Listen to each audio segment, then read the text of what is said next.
Hello, everyone, and welcome to today's roundtable. Today, we will dive into a very exciting topic: AI-powered mastery, transform your learning for 2025 and beyond. This session is eligible for HRCI, SHRM, and ATD professional development credits.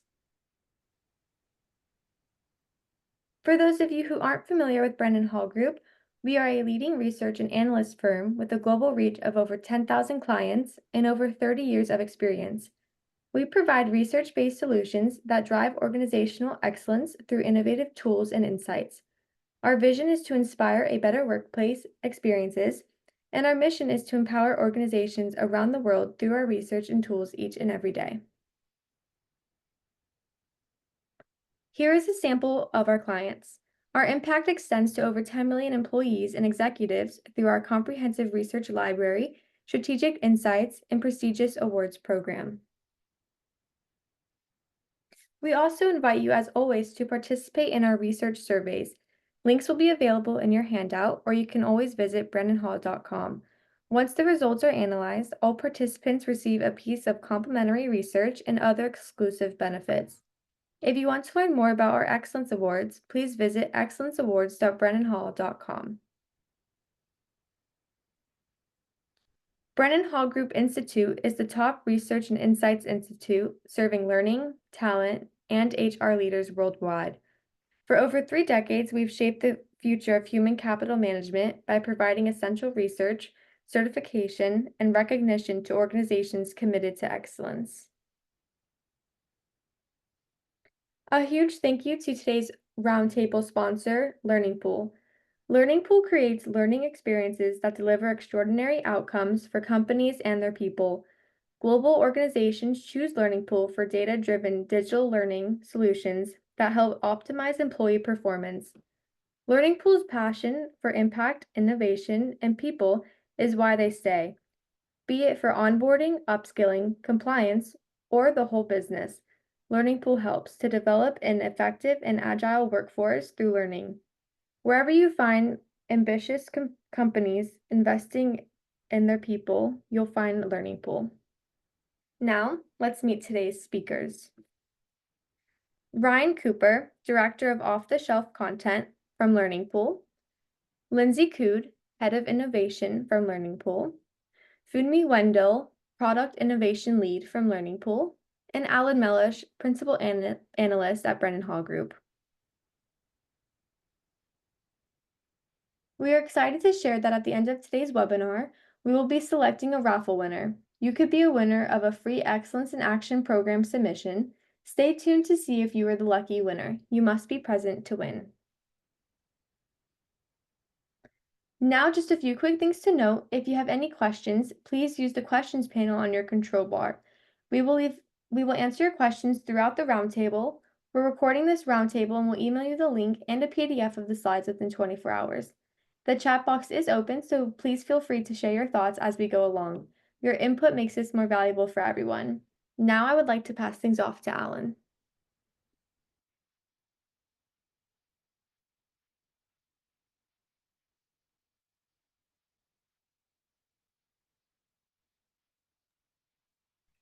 Sorry, everybody. Couldn't get myself off mute. So thanks, Ivy, and thanks, everybody, for being here. I'm very excited to dive right in. So we are going to press right through to a quick look at AI learning and the current landscape here. So, but before we get into the data, I'd like to generate a little bit of data ourselves on this call. So let's start with our first poll question. Are you planning to roll out AI-enabled learning? And so hopefully it's a pretty quick answering process for you, but the options are no or yes, we already have, coming up in the next 12 months, or yes, but not sure when. So as we're waiting for the results to come in, I'm curious to see the difference between, the no's and the yes we already have. I'm assuming I have a pretty good handle on where that's going to come in, but I'm curious about the folks who are saying yes within the next 12 months, or yes, but not sure when. I'm kind of curious where we're going to land there. Okay, and it looks like we got a good amount of results already from you guys. So thanks for participating. Um, Lindsey, what is it? What are your thoughts here? It's a slight majority of yes, but not sure when. Is that what you were expecting? Yeah, I think so. I think we've definitely gone through the early adopter stage. Certainly with our customers, we see some people, as soon as some of these tools, which we'll talk about later, became available, they could really see kind of how game changing they could be, and they wanted to be in right at the beginning. But there is also lots of hesitance. Generative AI is very new. I think people have lots of concerns. And so, yeah, people are a bit kind of, I mean, and obviously there's budgetary reasons as well. It's not always something that people have the budget to do immediately. So, yeah, I think that probably fits pretty much with what we've seen. I'm hoping that yes, but not sure when, will start to shift as people start to see the impact it can have. Absolutely. Funmi, care to add any thoughts there? No, I think similarly. I think that's sort of what I was expecting, but it's also nice to see the yes we already haves, because that seems to make up a quarter, which is nice to see as well. But the absolute no's would be an interesting one to dig deep into as well, to understand why we're definitely not doing this sort of thing. So that's an interesting one. Really good results there. Yeah. And what about you, Ryan? Any other thoughts to add there? Well, I think it's interesting to know where to start with some of this. I think that there's so much choice that can be sort of paralyzing in terms of what you're expecting to get out of it as well. So your expectations may be really high, your ability to access that might be a little lower. And actually, the AI is not perfect. And therefore, if you're going into it and you look at it and I hope that it's going to be perfect, it isn't, you might move on as well. So again, there's a lot of normal human behavior behind that means that different people will analyze it in different ways. And we see that within our own business as well sometimes. Sure, and there are certain industries and localities where there's a much bigger barrier to bringing something like this on, where there's either incredibly sensitive information that might be in play, where it just stands to reason that even if the HR learning and development teams are really gung-ho to start experimenting with it, they can't get the green light to do so in a systematic way. And also, I would not be surprised though for those folks that have responded no for AI enabled learning. I'm willing to bet that a lot of experimentation is happening under the radar with things like ChatGPT or the Anthropic tools or that kind of thing on, and obviously like a less optimized and less secure environment, but it's going on whether we like it or not, in my opinion. This is just partially a way of level setting here, because one of the things we want to talk about is how organizations, learning development, talent management, how we are prioritizing for 2025 and beyond. And a couple of things I wanted to call out here is, these are results from, by the way, our most recent research study, the HCM Outlook study book that we do every year. And the number one is, as you would expect, improve employee experience, engagement, and retention. And like that makes sense, because that's kind of your job, like that, that should always be number one in a certain sense. But addressing competency and skills gap assessment, that is, I think, important to note here, especially as we go on, that as we're becoming, there's a bigger and bigger focus on skills gaps and becoming skills focused organizations. I think it's important to talk about how we can use AI and other emerging technologies to both assess where we are, where the gaps are between where the business needs to go and where we are in the workforce, and then also how to, hopefully come up with an idea of how to get there in a quick way. So the other piece that I wanted to move on to here is another poll question, and with skills assessment in particular, we wanted to know essentially what are the big challenges you're finding. And so this is a little bit of a larger question, and you can select all that apply so that we can get a more complete picture here. But the idea is, is it big strategic stuff like aligning your approach to this with business goals? Is it more tactical, like keeping pace with the trends and best practices in assessment design, or managing the logistics of the assessments? Like, we really want to know what are the areas where you're getting held up. And I'm going to let it go for a little bit longer. I'll start with Funmi this time. Funmi, sorry. What do you, if you had to guess based on what your clients and the folks that you work with all the time, what do you think are going to be the top pieces for them that are challenges when it comes to skills assessments? I think they might say all of the above, and I say that because I had a client tell us that exactly that earlier today. But I think one kind of leads into another. I think you might have you have an assessment, but what's the end goal from there? And I think a lot of our people want to know what they can do with that, so that yes, you have an assessment, but you might then want to use that to prove effectiveness to regulators, or you might just want to use that to then target more training and so on. So they're very much linked. It's quite difficult to predict, but I'll give it a stab. I'll go for gathering data-driven insights, and I might have got this completely wrong, but there you go. Well, we've got a good sample of results now. So if everybody looks, we've got you were pretty much correct. It's a tie between using results to improve employee performance and gathering data-driven insights. So you're very well aligned with the audience today, I would say. Or Ryan, let's get you in on this. What is your reaction looking at the results now? Well, I mean, I think the fact that data is creeping into these conversations more and more is good. I think being able to process it and handle all the data that you kind of generate is always been a challenge. But I think we're getting to the point now where you can do that, and L&D can start to really kind of prove its ability to make a difference in that. And of course, right at the core of what you see is employee performance.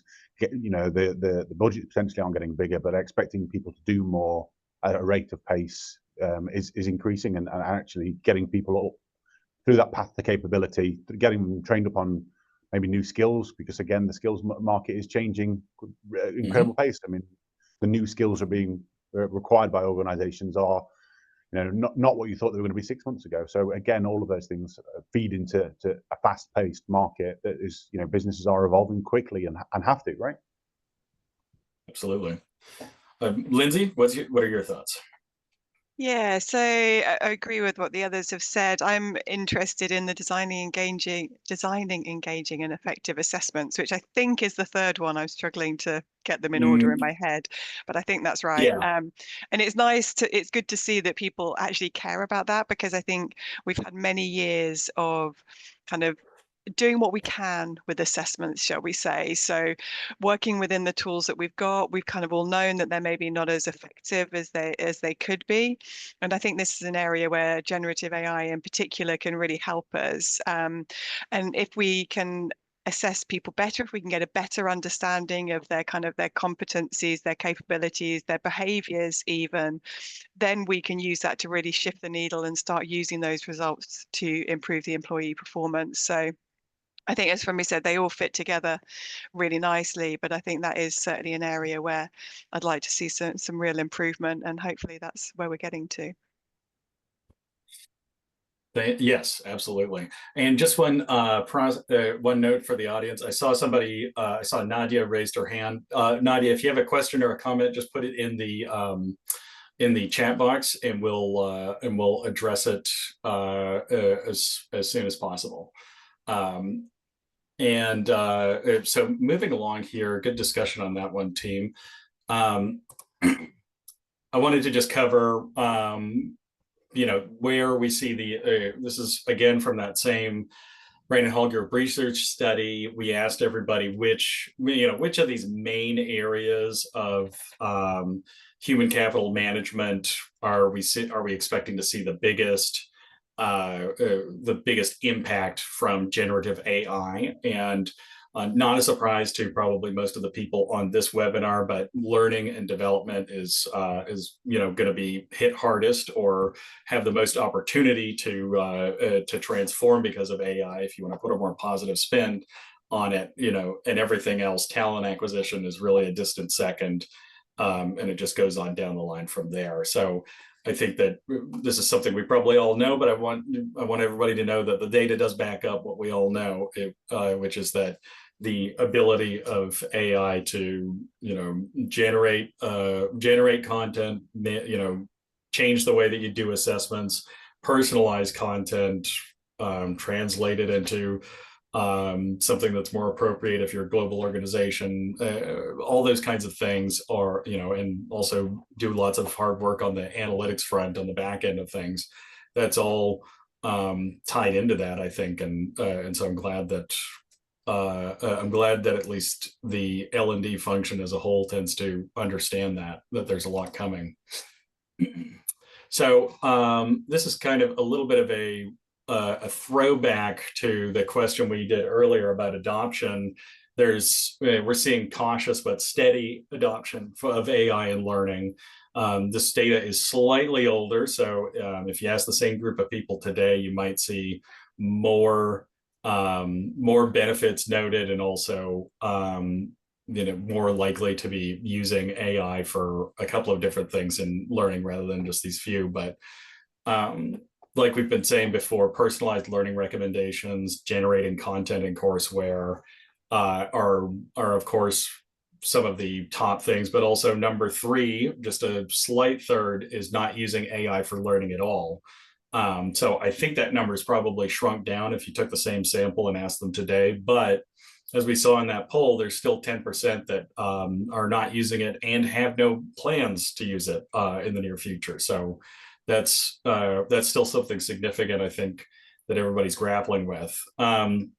And then also, as far as benefits identified from incorporating AI into AI learning technology,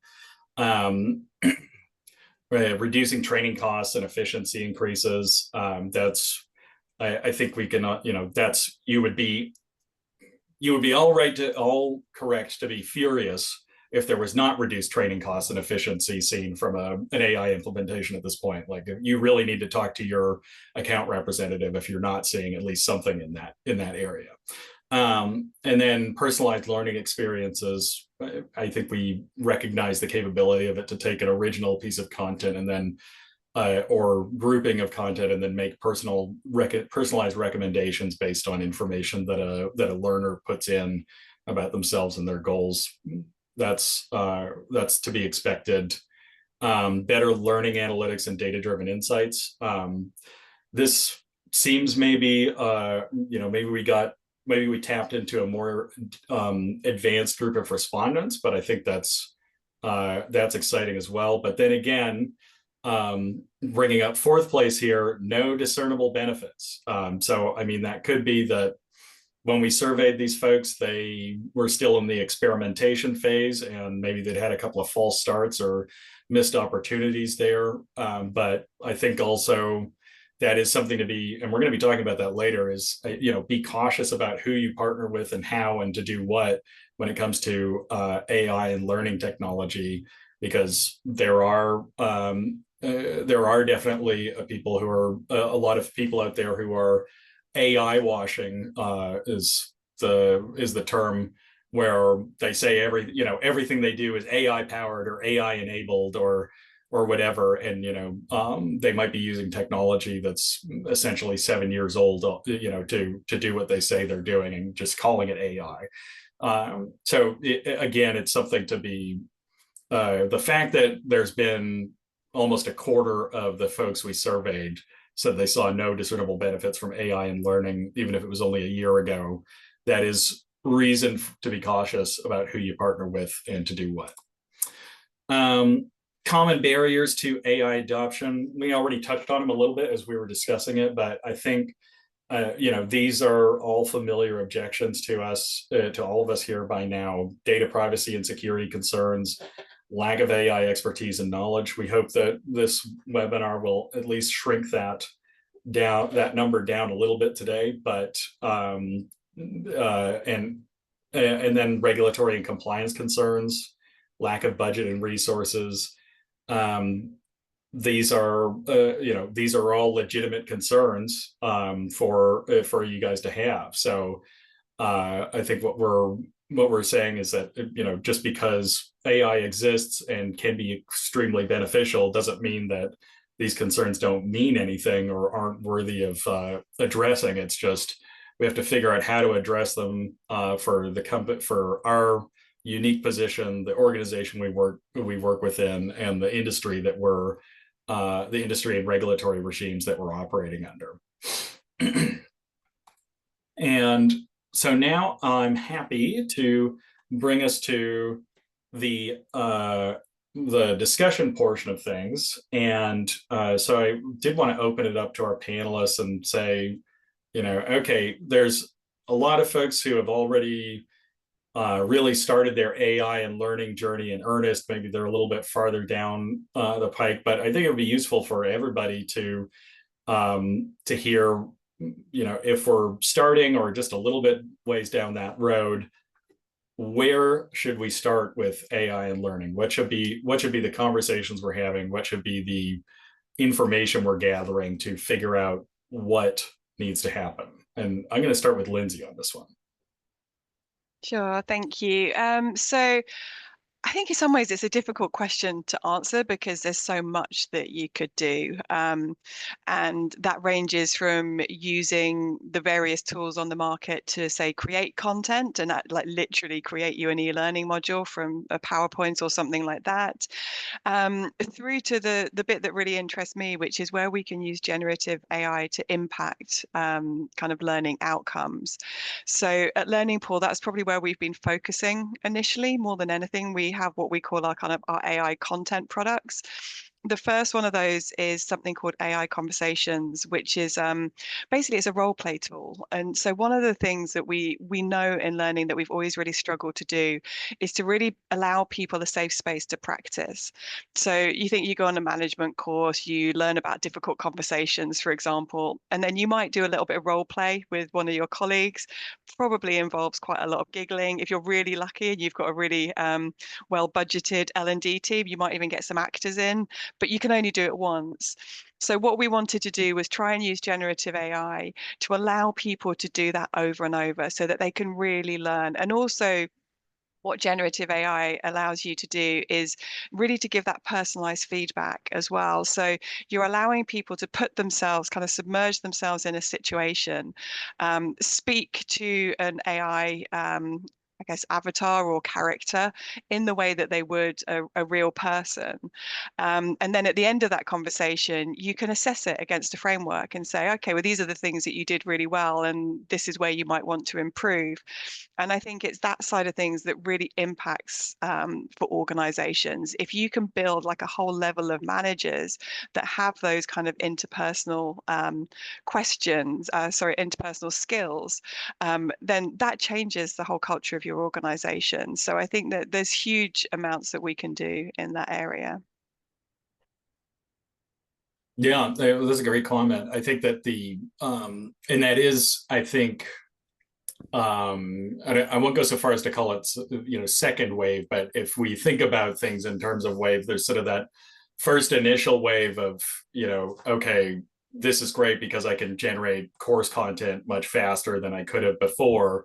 But then, then, at a certain point that becomes table stakes, like everybody can use that. So what is it, what are we using AI to do next, or what? And so we are seeing lots of organizations, but we are seeing that a general trend, not just in L&D, but in other parts of the human capital management universe, looking at what can we take from how can we use AI to scale something that that was previously only like able to be done at great expense and resources. And so the role playing example is great, because obviously, you know, you need up until now you needed a real person to role play with, and now you can practice a lot. You might not get 100% of the benefits of working with an experienced, like real life person, but if you got 70% of that and you were able to do it for 100% of your workforce, like that's a pretty big win. So I want to move. Anybody, Ryan, Funmi, what are your thoughts on this? Like, where should people be thinking about starting? What are some areas that L&D departments could be exploring? Well, I mean, the first thing I would say is that the most important thing right now is to start. So I would say that no matter where you start, get going, because as I say, it's not going away. It is going to transform an awful lot of things, and we've yet to really harness its full potential. What we've found is that a number of organizations are looking for somebody to help them out. So what you get is a partner or somebody who can guide you through it. The idea that they're not an expert in AI, they want to start, but they don't know where to start, is one that, you know, people need help from somebody who can do that. And, you know, getting them to the level of assurance and confidence in the tool set has been one of the things that we've had to do to land things like the AI conversation. The other bit is that AI conversation thing. I mean, very quickly, I think that users, learners in that space do forget that it's an AI, and very quickly start to have more genuine interactions with it, and do try and improve on those things as well. So what you see is initially a level of awkwardness that you probably do get in those face-to-face workshops that you've done before, and a bit of fun. And then the first time you kind of it scores you, or the AI gives you a response you didn't expect, but an more authentic than you expected. That's the bit that which you become invested in it, and that's true for lots of different tools. But again, I think one of the survey results you had there was that, you know, we've tried it and we walked away because it's not perfect, and finding the right tool to do the right thing is really important.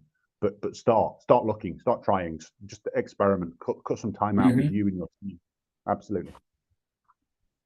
Yeah. Yeah, no, I'd just add to that to say in that sort of start, there is that kind of also look at you with problems. You know, as you said, it's not a one size fits all thing. Different AI tools might have different benefits for different people, and for some people, yes, it is the content thing that will help them out. If it's a one-man band in an L&D team for a charity, for example, they might want that assistance, and that might work for them. Whereas for some people, it's the likes of AI conversations scaling something so personalized. So I think there's that kind of look at your problems, because ultimately it is there to solve a problem for you. Look at your problems and sort of go from there. And even if it solves that one bit of the problem that you have, then that is that start that Ryan's spoken about. So yeah, there's so much that can be done in that space. But do kind of look at your problems, and yeah, that's what I would say. Go from there. Excellent. And very good conversation in the comments here about using AI simulators or AI driven scenarios and to avatars, essentially, like we were talking about for skills practice. Phil was kind of raising some questions about how realistic can we get there, and Carlene is jumping in here too, talking about how they actually do use some of these skills practices for doing things like difficult conversations. And I can say, as someone myself who's, a lot of what I do is sitting in product demos and looking what different companies are doing in this space. And I can't tell you, it's not perfect. You do know you're talking to a machine, but you'd be surprised at how close to the emotional response that you would have yourself having that, difficult conversation. You'd be surprised at how close it is to how much closer it gets you to a real life reaction than you would think. Not perfect, obviously, but you can, you can do a lot. You can even program some of these things to, like, you could probably program a AI avatar to lie to you, to say, like if you're practicing contract negotiation, you could have that added into the persona of the avatar, that it's going to lie about how much budget it has to give to you, or it's going to like say one thing and then the next time you meet with it, it's going to say another, and see if you react to it. You can do a lot of great stuff with these things. So I would, just to echo where we ended up, it's experimentation is the name of the game, and also like we said, looking at your specific set of problems is key too. Like, what do I need to solve, and then seeing what AI tools on the market could be used to solve or even partially solve that problem. So great discussion so far, guys. That's the fun thing about doing L&D focused webinars, is that everybody knows how to participate in the discussion.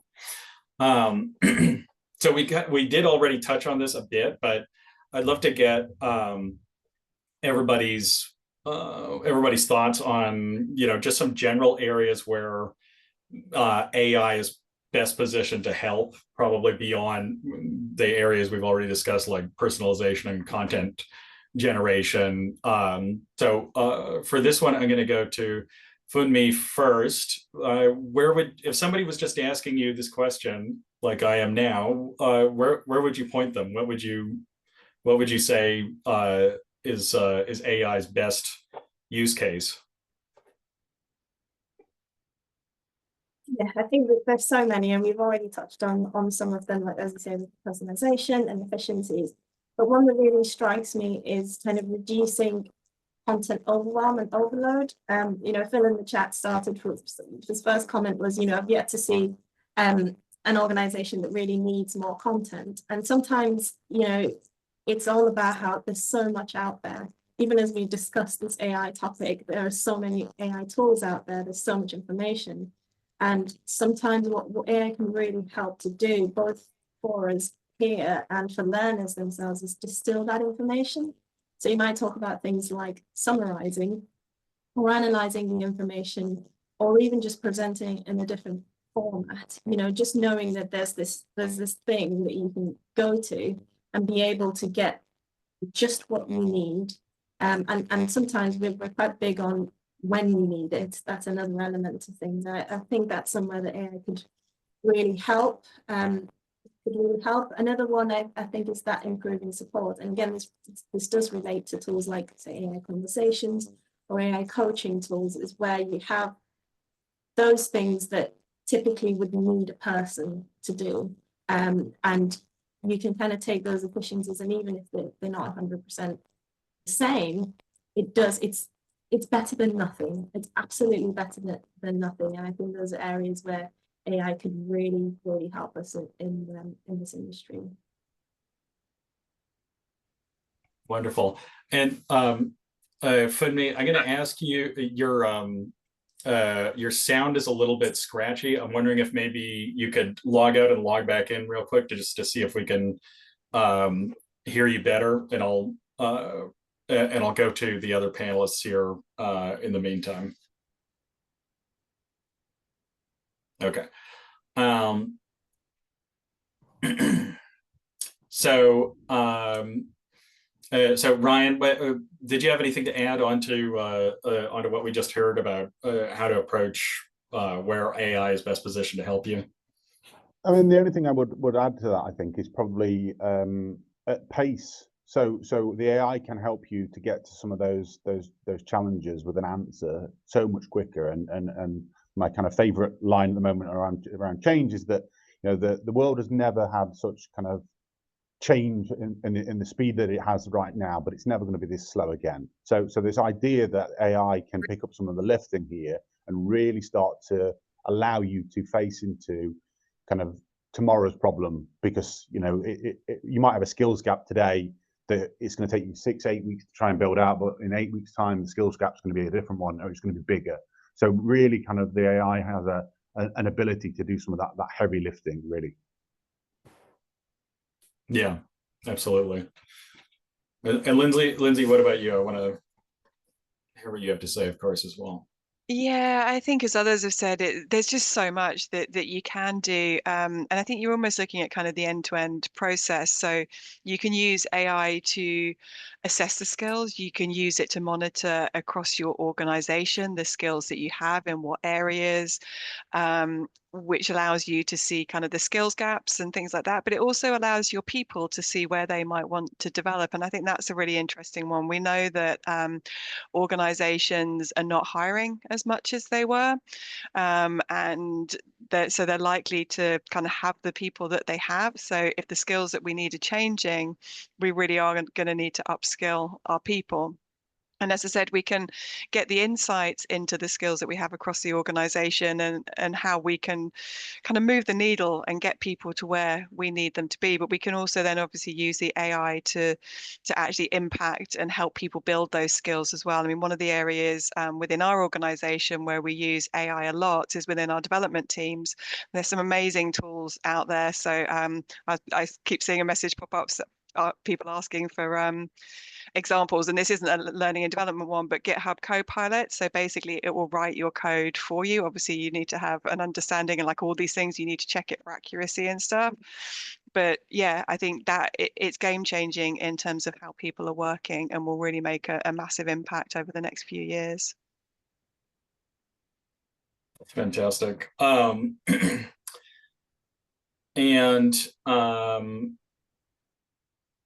yeah, oh, and Glenda chimes in and says, I found AI extremely useful when I need to begin developing a project and just need to brainstorm. So I mean, that's everybody's nodding their head here. I mean, that's very true. Like if you just ask an AI tool for help with that, it's great, because you might even not use any of the ideas it comes up with, but that's when you need a jumping off point, or having the L&D equivalent of writer's block or something like that. It can be a great way to just jumpstart the whole process for yourself. So next question I want to get to for the group here. I saw there's some other comments we haven't. I'll try and address the rest of those as we get into the Q&A. But I do want to talk about this because we identified it as one of the big priorities for organizations in 2025. So and we've alluded to it already, how can AI help identify and close skill gaps faster? So Lindsey, I'm going to start with you, and then we'll go back around the table. Yeah, sure. So as I was alluding to just now, in terms of kind of identifying skills gaps, so we have a tool that we call Skills Builder that allows you to basically upload your CV, upload job descriptions, all that kind of stuff, all against individuals. And then so basically you build a skills profile of the individuals within your organization. So you can start with their CV, you can start with their job description, but then they can go in and select other skills. It might be that you've got people within your organization that have done a degree that is completely unrelated to what they do now. And there's no way as an organization that you would necessarily know that. So by allowing people and helping them to build their own skills profiles, it allows you to kind of look for those skills that you need elsewhere in the organization. They might be in a completely different department and team. And then using that to kind of link it to kind of the content resources that you have available, and even things like coaching and things like that, and just helping people move closer to where they need to be. But I really like the fact that it's quite democratic. It means that, so the tool that we have, you could say, right, I want to move into this role, and it will tell you exactly which capabilities you don't have at this precise moment. And it will also then help you find learning, or help you find programs that you can go through to upskill, or it might suggest some mentoring within your organization and help match you up with other experts within the business and thing. So that's slightly different to kind of what we've been talking about in terms of kind of the more generative AI uses that we tend to see in the content world and the content creation worlds. But yeah, definitely another good use of AI in learning and talent. Ryan, you want to have anything to add there?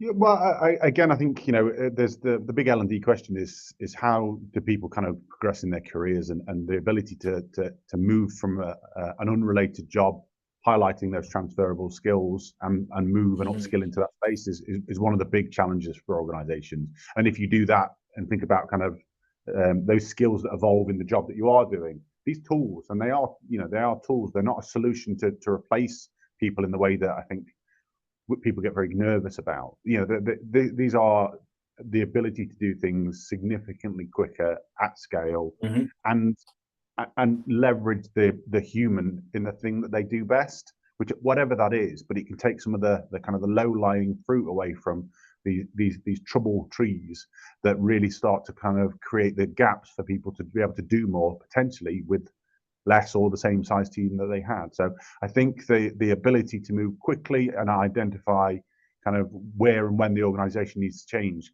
could see a lot of organizations grow, change, and improve quite quickly.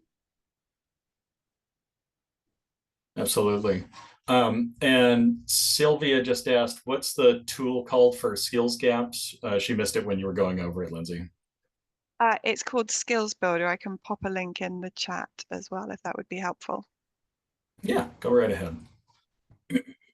And of course, if anybody has follow-up questions, you will have the opportunity to hear from and connect with the folks at Learning Pool when the follow-up emails go out after everything's been done and dusted. So Funmi, did you have anything you wanted to add here before we move on to the next slide? Sure. I'm hoping that my sound is a little bit better now. You sound much better, so okay. Thank you for that. I think in relation to skills is often some of the problem is in knowing how to evidence skills. If someone comes along and says that they have a certain skill and all that, and just getting a picture of what people's skills and competency levels are. And I think that's where assessments could really help.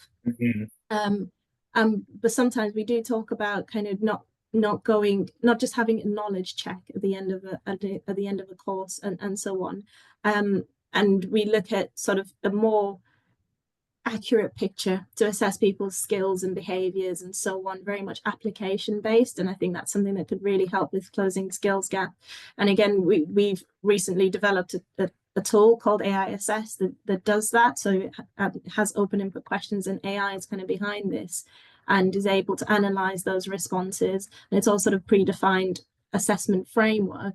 But what can then be done there is there is that in the moment feedback that people get from a tool like that, but afterwards the insights from that can give the business a picture as to where people are, what needs doing to actually close those skill gaps. So we're kind of talking about you evidence where people are, and then you take steps to then close them and so on. So I think that's something that the AI could really help us with in terms of closing skills gaps.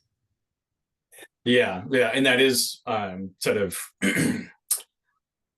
we've been, at least in my memory, and we've probably been talking about it longer even than that, but in my memory, we've been talking about transitioning to this skills-based economy, skills-based organizations. Like that conversation's been going on for a while, several years, I would say, before AI, generative AI anyways, came out on the scene.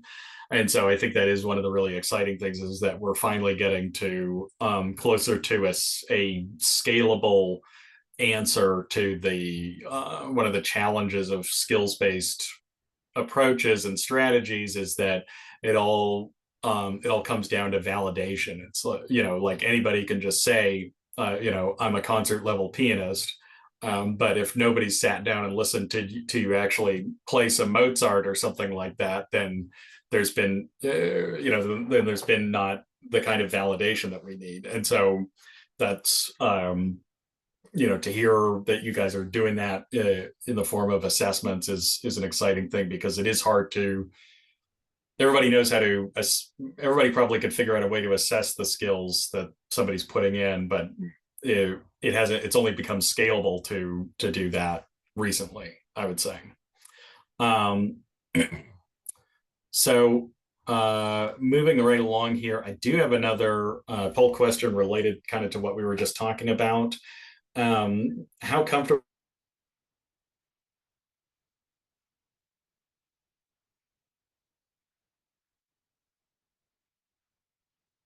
I'm curious to see what people's responses are. You know, I think that probably the group is, I'm getting a message that my internet connection is unstable. Can everybody still hear me at least? Okay, great. So we're going through the results here. I think we've got enough responses. I'm just going to jump into it. It looks like everybody, you know, the majority or the plurality is somewhat comfortable. And then there's a big chunk that are either neutral or somewhat uncomfortable. So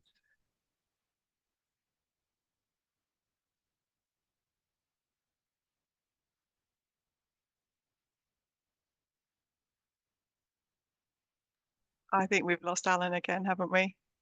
I wonder if we just carry on and comment on these. So yeah, so it looks like the main one is somewhat comfortable, which is good to hear. We've actually done quite a lot of testing, and there's a question here. So I think from Phil saying, how does it assess more critical skills? For example, if someone is safe to use heavy equipment.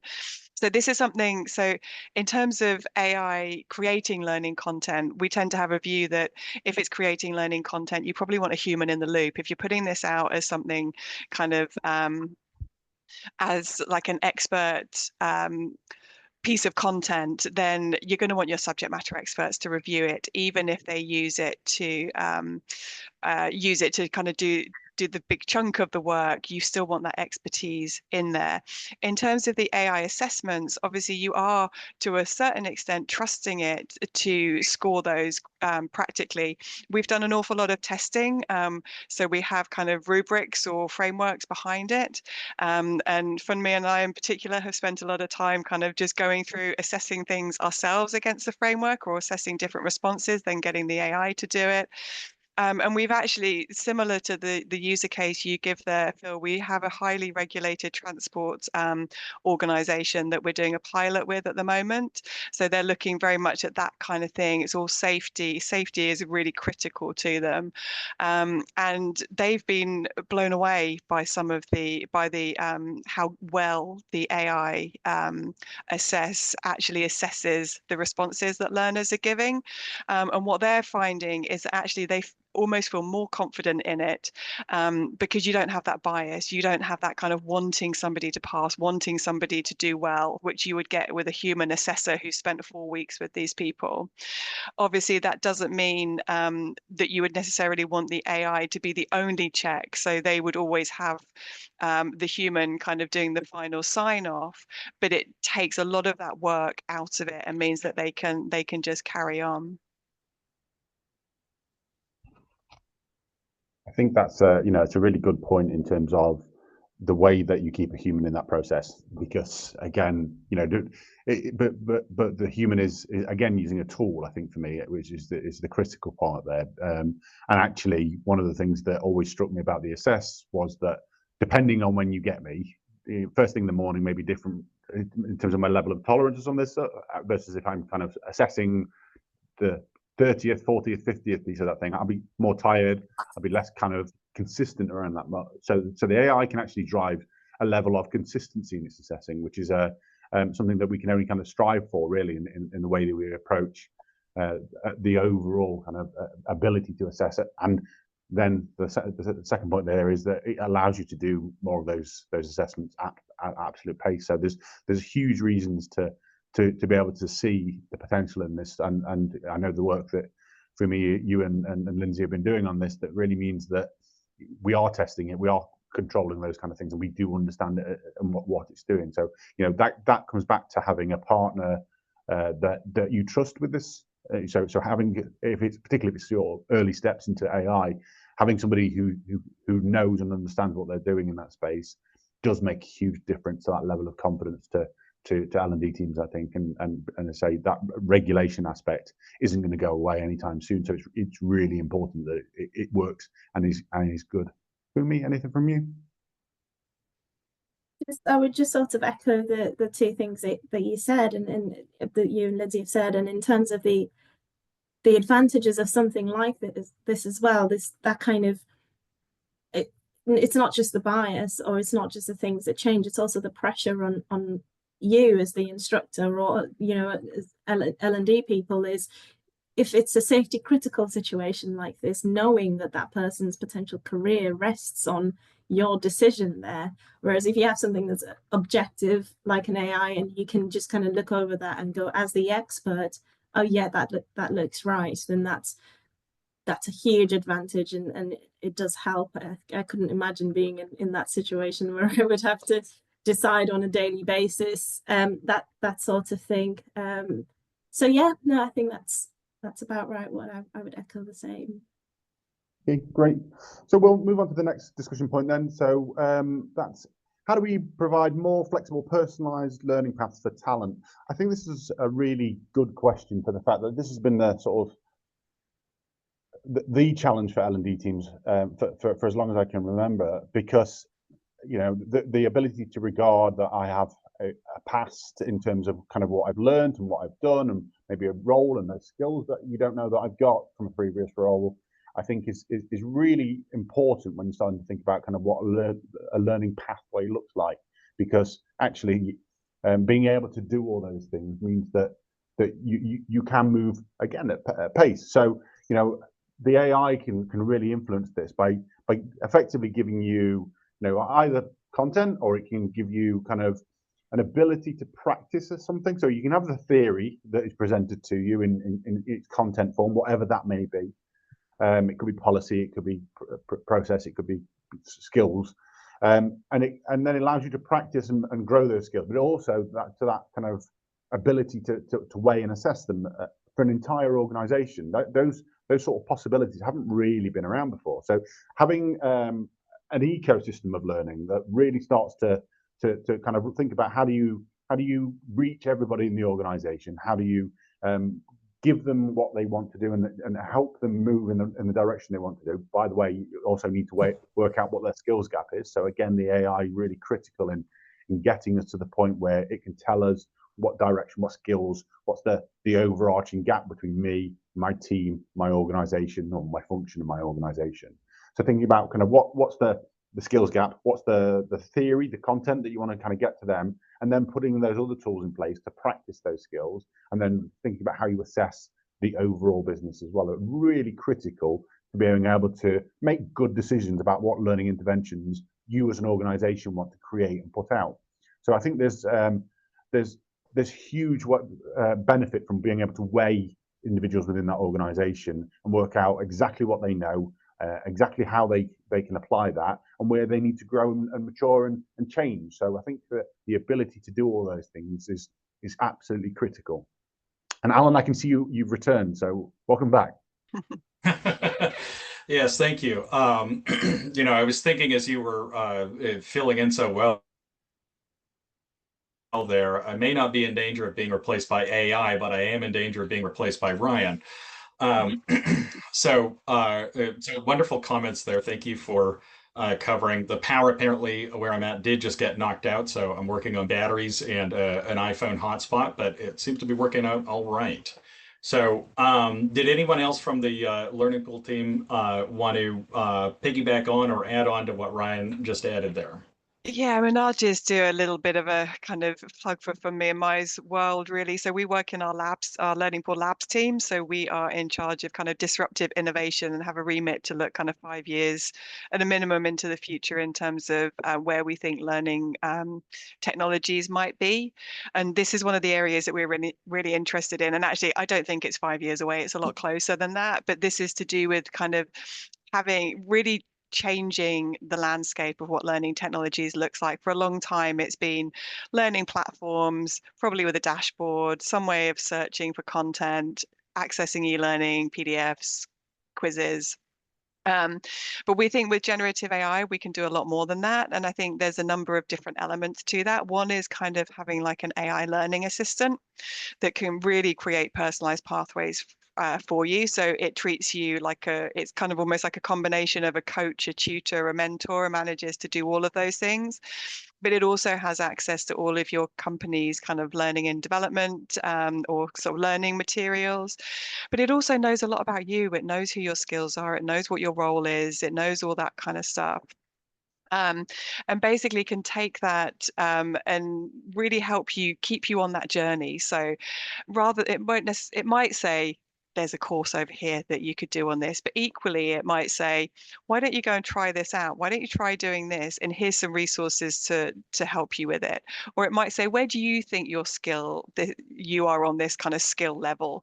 Do you want me to test you on it? That kind of thing. So I think there's some really exciting times coming for learning technologies. I think there's a huge amount that we can do in this space. So it's not here just yet, or certainly I've not seen a very good example of it because it is complex to actually get this together, but all the moving parts are available. And I think it would just be down to kind of good implementation of it and making sure that we really think through what the learner needs and that user experience. Absolutely. And Funmi, anything to add before we move on to the next topic here? No, I think I was thinking the same about kind of mentioning the sort of plan for like a learning assistant and so on. And I'm also just conscious of time, so I'll let you just drive to the next question. So, and this is coming as you guys can tell, we're coming to the end here. Oh, got an echo here. But anyways, how do we use AI to improve the ROI of learning? And I believe I want to hear from Ryan on this one first. Thanks, Alan. So I think the key on this is improving that ROI is something that we can do. Again, that the AI can really do some of the heavy lifting on. So what you can start to do is when you get a request to create some learning that is comms or is really just pushing out a PDF or an infographic or it's not going to be the piece of learning that makes the difference to the organization. So the AI can really help with creating some options really quickly. So if you got somebody who's sat there going, yeah, what we're going to do is we want to create a learning intervention around this, and you're like, oh, that's just communicate out to the business. So you can really quickly get a first draft. You can create a number of options around what that might look like, and then convincingly build your case. That then frees you up to do the really meaningful stuff, the meaty stuff that makes a difference, that you are invaluable in delivering. So the ability to do coaching conversations, or the ability to do kind of structured learning that can transform a business, all of those things that you can start to really put your whole self into, that make a bigger difference to the organization. So for me, improving ROI comes out again after that efficiency that you can deliver and start to really win at the things that make a difference. So my point of view, I think there's an awful lot of space that we can do that in.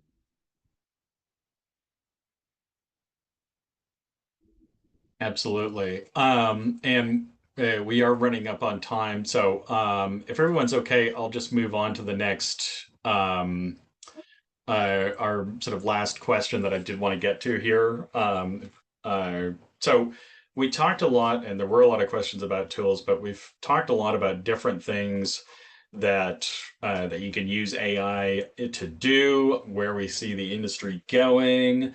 But a really important part of it, as we talked about at the beginning, with looking at those organizations who had tried out AI and had no discernible benefit to their learning programs, we want to leave you guys with some thoughts and ideas around how to make sure that when you're talking to a potential partner on any aspect of your of learning, or really any software that's going to be quote unquote or AI enabled or whatever marketing term they want to use, how do you ask some challenging questions to suss out whether they're for real and a good partner for you or not.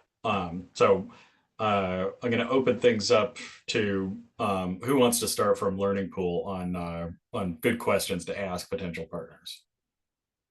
I'm happy to kick us off. So I think there's a couple of things. I mean, obviously, people often have concerns in two key areas, which would be the accuracy of the output of the AI, and the other main one is probably around security of the data that's being inputted. So in terms of security, you need to be asking your vendor probably what AI they're using, who are their providers, because they will all be using someone. You need to be asking them, and I would hope that now most people will be able to answer this very easily, making sure that the data that you and your people are inputting is not being used to train the underlying models, large language models, the actual AI itself. So I think those two are really key. And in terms of the output, it's thinking about what it's trying to do. So with AI conversations, our role play one, we're not too concerned about accuracy. We want it to act in a humanistic way. We want it to be creative, and we want it to think differently. But obviously, if you're using it in a different way, maybe you're asking questions about a particular policy within your organization, then you don't want that AI to go outside and find you a random answer from its general knowledge. You want it to stick to the guidelines. And it's difficult to blur those two. When I was saying earlier about the AI learning assistant, once you ask it to stick to kind of a ring-fence set of data, it loses some of that creative ability, and it loses its own knowledge. And I think that's kind of where we're looking. But I think those are a couple of the key questions that you really need to be asking. So it's about the security of your data, and also the accuracy of the outputs. Ryan, or Funmi, you look like you want to say something. Yeah, no, I was just going to add something to that and say another thing that I think could really help when you speak to providers is sort of asking them, okay, how have other people used this? How has this benefited them? Because sometimes that does help you understand, one, what are the benefits, and two, the different ways that you can use that yourself. So that's something you could almost ask them for: case studies, success stories, testimonials, that sort of thing. Is super useful, because then you have from fellow organizations being able to kind of testify that, oh yes, this has actually helped us. So that's something you could definitely ask. I think that's everything. Go ahead, Ryan. What? No, I think Lindsey and Funmi have answered that. I think, making sure that you have a partner that you can trust, and them evidence and why you should trust them are all critical factors there. And yeah, I think it's an area that you need to have a partner that you're absolutely on board with. Absolutely. Excellent. Well, if we'll wrap this up quick, because we do appreciate everybody's patience with the technical difficulties, and we do want to get to the final pieces here. No time for questions, unfortunately, but we are going to be making sure that our panelists are going to get access to all of your questions that you did put in so far. Really great discussion. So if you have anything else that you want to be followed up with or continue the conversation on, just put it in right now, and that'll guarantee that everybody who needs to see it sees it. Ivy, over to you. Thanks, Alan. I'm excited to announce the winner of today's raffle, winning a free Excellence in Action program submission, is Renee DePass. Congratulations. We will be reaching out shortly with more information. Well, congratulations to Renee, and thank you everybody for joining us today. I want to thank Ivy for keeping everything on track for at the beginning, at the end here, and also, of course, to the wonderful folks at Learning Pool. Really enjoyed this discussion, and of course, you guys in the audience. It was a lot of fun to see the back and forth that was going. And I'm seeing lots of extra comments flowing in now. So thank you everybody for joining us, and be sure to stay tuned for more great Brandon Hall Group webinars in the future. Thank you. Thank you.